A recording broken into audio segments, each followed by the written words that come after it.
혹시 뉴스 중에 터무니없는 거 있지 않습니까? 뭐 제가 재산이 늘었다 이런 거 있잖아요. 네. 그 관보에 나오거든요. 줄었는 거. 아파트 값이 오른 거 빼면은 막 몇 억이 줄었는데 그걸 늘었다고 대납한 거 아니냐 이런 소리 하면 근데 아무튼 그러면 지금 보도 나오고 있는 거와 사실은 좀 다르다 이런 네, 말씀이십니까? 전혀 뭐 그러니까 저는 좀 이해가 안 가는 부분들이 예. 변호사 수임료를 밝히면 되거든요. 사실은 재산 증액 부분을 우리가 다 어떻게 일일이 그걸 찾고 하겠습니까? 왜 이렇게 공방으로 끌고 가시는지 저는 잘 이유를 모르겠습니다. 예, 지금 뭐 공방이 여당 내에서 있는 부분이 있습니다. 세 번째 주제는 무료 변론과 인간적 도의로 잡았는데요. 이재명 후보가 무료 변론을 받았다고 이낙연 후보 캠프에서 주장을 하고 있고요.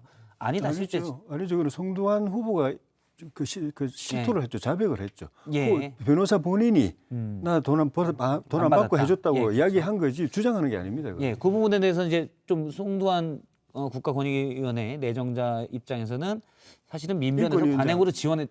인권위원장. 예, 국가인권위원장. 인권위원장. 국가인권위원장. 예. 예. 송두환 내정자께서는 일단 민변에서 무료 변론이 관행이었다라고 얘기를 했기 때문에 어쨌든 부분은, 예. 돈을 안 받았다고 이야기했잖아요. 예. 그래서 제가 보기에는 사실관계를 분명히 할 필요가 있는 것 같아요. 예. 송두환 후보자도 인사청문회 때 내가 이재명 후보의 그 재판에 참여했던 부분들은 탈원서적 성격의 연명부였다. 예. 그리고 송두환 후보자가 민변 회장을 역임했기 때문에 또 이재명 후보가 민변 회원이에요. 그러면 전통적으로 민변에서는 그런 재판에 개인의 무슨 이런 사건이 아니라 사회적으로 문제되고 또 논란이 돼서 민변에서 개입을 해서 같이 해주는 것이 필요하다고 했을 때는 본인이 직접 재판에 참여해서 변론서를 쓰거나 재판 과정에 하진 않지만 탄원서를 쓴다라는 상황으로 사인을 해서 제출하는 형태가 과거에도 수없이 많이 해왔던 관례였다라고 봤기 때문에 송두환 후보자가 그렇게 얘기를 한 거죠. 그리고 실제로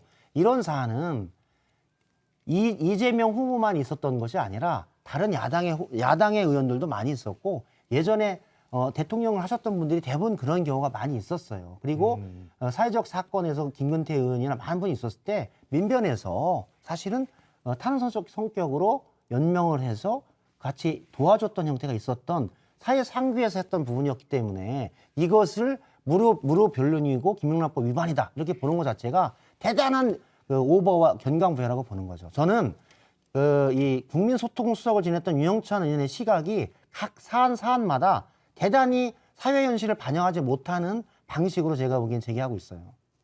송두환 후보자는 그냥 이름만 올렸다고 이야기를 한 게 아니고 상고 이유 보충서 작성에 참여했다고 내용을 답변했습니다. 아니죠. 내용을 봤다. 예, 읽어보고 검토했다고 했습니다. 소명했다죠. 검토했다는 게 그런 의미죠. 제가 보기에는 직접 변론을 쓰기 위해서 거기에 코멘트를 하거나 법리적인 내용을 가지고 한 부분이 아니고 온 내용을 읽어보고 사인했다. 검토했다라는 거는 누가 봐도 그렇게 느껴지고 그렇게 얘기 안 근데 해요. 이제 그게 사실은 변론 행위예요. 읽어보고 그뭐 고치든 안 고치든 간에 동의해서 사인해 주는 게 그게 다 변론 행위예요. 그러니까 그것이 그러니까 결론은 뭐냐면 20-30명의 민변 회원들이 썼던 부분들이 다 무료 변론으로 해서 했던 부분이 아니라 말씀했듯이 탄원서를 쓰는 상황으로 이재명 후보가 억울하다고 하고 사실관계를 분명히 규명하는 게 필요한데 우리들이 과거에 해왔던 것처럼 하는 것이 필요하다. 그래서 사인을 해줬던 형태였다는 거죠. 우리 국회의원들도 우리 지역구나 아니면 다른 곳에서 정말 이거 억울하다 하면 사인을 해주잖아요. 그럼 무료 변론인가요? 탄원서하고 상고 그러니까, 보충 그렇죠. 이유서하고는 달라요. 그래서 이 후보자가 했던 것이 탄원서적 성격으로 서명을 해줬다라고 얘기했던 거죠. 그거는 정말 너무 왜곡이 심한 것 같고 그리고 민변에서는 그게 관행이었다고 그러는데 민변에서는 관행이었을 수도 있어요. 근데 그 법하고는 아무 상관없습니다. 법은 법대로 가는 거예요. 그 관행이었다고 하는 예를 들면은 뭐 우리 학교 야구부는 옛날부터 선배들이 후배들 그냥 빠따로 줄빠따 때린 게 전통이었다. 그렇다고 그게 때린 게 그냥 용서됩니까? 그렇게까지 비유를 하면 모르는데 그러면 그리고 과거에 관행이었던 것들이 어차피 그것에 대해서 어떤 단체인지 모르는데 고소 고발했기 때문에 예. 대법원의 판결을 한번 지켜보면 될 것 같은데 제 느낌에는 저는 법을 전공하지 않았지만 그것까지 김영남 청탁금지법 위반으로 유죄를 100만 원 이상 때릴 사안은 아니다.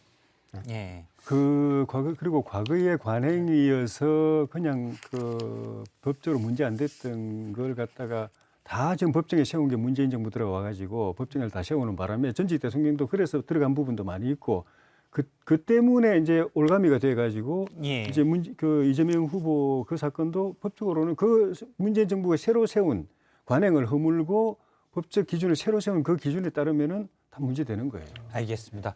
일단 또 상황을 또 지켜봐야 될 것 같고요. 예. 사실 이재명 캠프와 이낙연 캠프의 충돌을 좀 많이 얘기하려고 그랬는데 어쨌든 송두환 후보자 얘기도 좀 많이 갔습니다. 두 분 말씀 여기까지 듣도록 하겠습니다. 고맙습니다. 고맙습니다.